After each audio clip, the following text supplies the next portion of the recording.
Amigos, como as coisas são diferentes. As pessoas que não creem em Deus, elas se acham as tais e acham que pode fazer qualquer coisa, vive aprumadinhas, engomadinhas, como diz a música do Fernandes, né?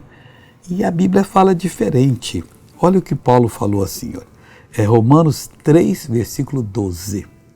Todos se extraviaram e juntamente se fizeram inúteis.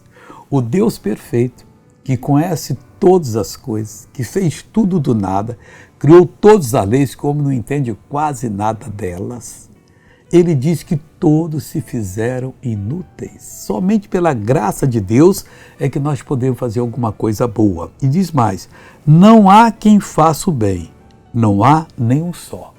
E às vezes está julgando os outros, condenando a cadeia, está libertando outros da cadeia e achando que eu sou uma pessoa justa.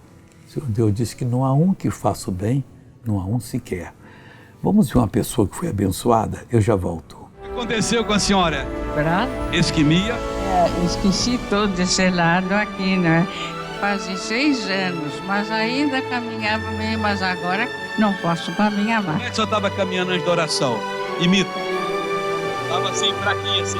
Agora põe nas costas ela. Quando termina o trabalho, põe enxada nas costas. Anda, é normal agora. Aleluia, aleluia, aleluia, aleluia, glória a Jesus.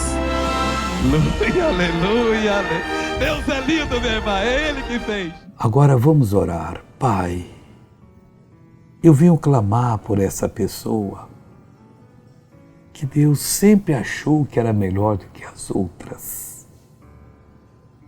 É inútil, cada um de nós somos inúteis. Oh, meu Deus, tem misericórdia dela. Façam com que ela passe pelo novo nascimento e seja uma bênção. Eu uno a minha fé com a fé dessa pessoa, eu repreendo todo o mal e digo que saia em nome de Jesus. E você diz, obrigado, Senhor, e amém.